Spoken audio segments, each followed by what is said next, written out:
بسم اللہ الرحمن الرحیم۔ السلام علیکم ناظرین، ایک بار پھر آپ لوگوں سے مخاطب ہوں اس دعا کے ساتھ کہ آپ سب ہمیشہ خوش رہیں، اللہ تعالیٰ آپ سب کو اپنے حفظ و امان میں رکھیں۔ آج جو میں واقعہ آپ سے شیئر کر رہی ہوں وہ اسلام کی پہلی شہید خاتون ہی نہیں بلکہ اسلام کی پہلی شہید ہستی کے بارے میں ہے۔ یہ ہستی کون تھی؟ یہ ہستی تھی حضرت سمیہ بنت خیاط، جو کہ ابسینین سیاہ فام عورت تھیں اور جو حضرت حذیفہ بن مغیرہ کی باندی تھی۔ ان کے شوہر یاسر کا تعلق یمن کے علاقے سے تھا، جو بعد میں مکہ میں آئے تو حذیفہ بن مغیرہ نے ان دونوں کا نکاح کرایا تھا، اور وہ دونوں ان کی غلامی میں تھے، یا پھر یہ کہہ لیں کہ ملازمت کرتے تھے ان کے ہاں۔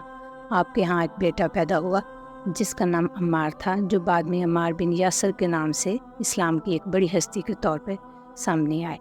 ان دنوں اسلام میں اعلان نبوت کا چرچا تھا، صرف 7 لوگ اسلام لائے تھے۔ ان 7 میں بھی حضرت سمیہ رضی اللہ تعالیٰ عنہ شامل ہو گئی تھی، کیونکہ جو ہی انہوں نے اس اعلان کو سنا تو فوراً کلمہ حق پڑھ لیا۔ ابو جہل کو شروع سے ہی حضرت سمیہ رضی اللہ تعالیٰ عنہ سے بہت چڑ تھی، کیونکہ وہ ایک کمزور 60 سالہ خاتون تھیں، یہ سیاہ فام تھیں، غلام تھیں، پھر بھی وہ راہ حق میں ڈٹی ہوئی تھی۔ ابو جہل سب سے زیادہ انہیں تکلیف پہنچاتا تھا، ان کے شوہر یاسر کو مارتے تھے، تکلیفیں پہنچاتے تھے، لیکن آپ کے پایا استقلال میں ذرا بھی لغزش نہ آئی۔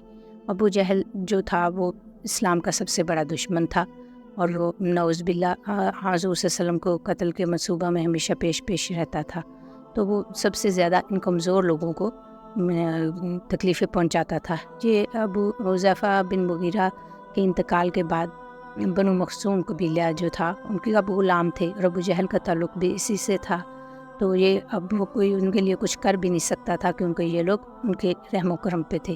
آج وسلم بھی آپ لوگوں کے لیے صرف دعا ہی فرماتے تھے، لیکن دفاع نہیں کر سکتے تھے۔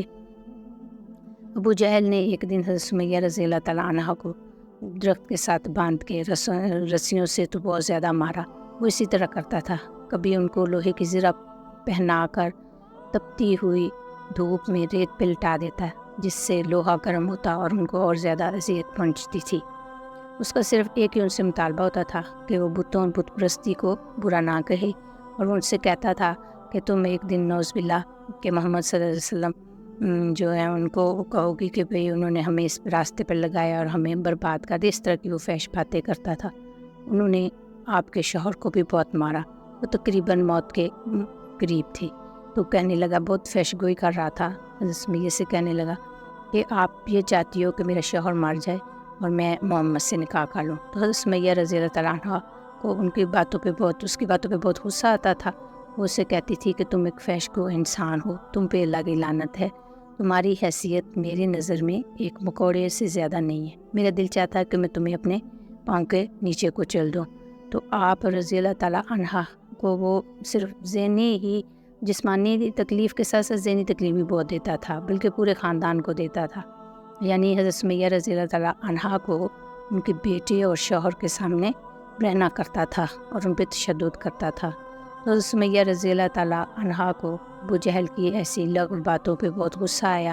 انہوں نے اس کے منہ پہ تھوک دیا اور کہنے لگیں کہ تمہاری حیثیت جو ہے وہ میرے سامنے کچھ بھی نہیں ہے، تم اللہ کے دشمن ہو، تم اس کے رسول کے دشمن ہو، تم پر اللہ کی لعنت ہے۔ اب ابو جہل اور بھی غضبناک ہو گیا، اور اس نے حضرت سمیہ رضی اللہ تعالیٰ عنہ کو ایک برچھا دے مارا، جو ان کے جسم میں لگا، اور وہ شہادت کی عظیم رتبے پہ فائز ہو گئی۔ اسلام کی راہ میں یہ پہلی شہادت تھی۔ قابل رشک صبر، ہمت اور استقلال کی حضرت سمیہ نے دین کی خاطر جان دے دی، کیونکہ ان کا ایمان کامل اور یقین پختہ تھا کہ انشاءاللہ وہ آخرت میں ابدی زندگی پائیں گی اور جنت الفردوس میں اعلیٰ ترین مقام پائیں گی۔ روز محشر انبیاء کرام کے بعد شہداء کو زندہ کر کے جب اٹھایا جائے گا تو ان میں سب سے پہلے حضرت سمیہ رضی اللہ تعالیٰ عنہا اٹھیں گی۔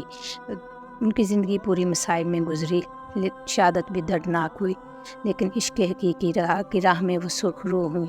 انسان جب یہ دیکھتا ہے کہ وہ کس مقصد کے لیے تکلیفیں برداشت کر رہا ہے تو اس کے کو وہ تکلیف بھی نہیں لگتی۔ حضرت سمیہ رضی اللہ تعالیٰ عنہا کی بھی یہی اس وقت سوچ تھی، یہی جذبہ تھا کہ میں راہ حق کے لیے کر رہی ہوں، اور انشاءاللہ اس کا مجھے اجر ابدی زندگی میں ملے گا۔ اور نبی اکرم صلی اللہ علیہ وسلم بھی اکثر ان کے لیے دعا فرماتے تھے کہ اے اللہ علیہ یاسر پہ رحم فرما۔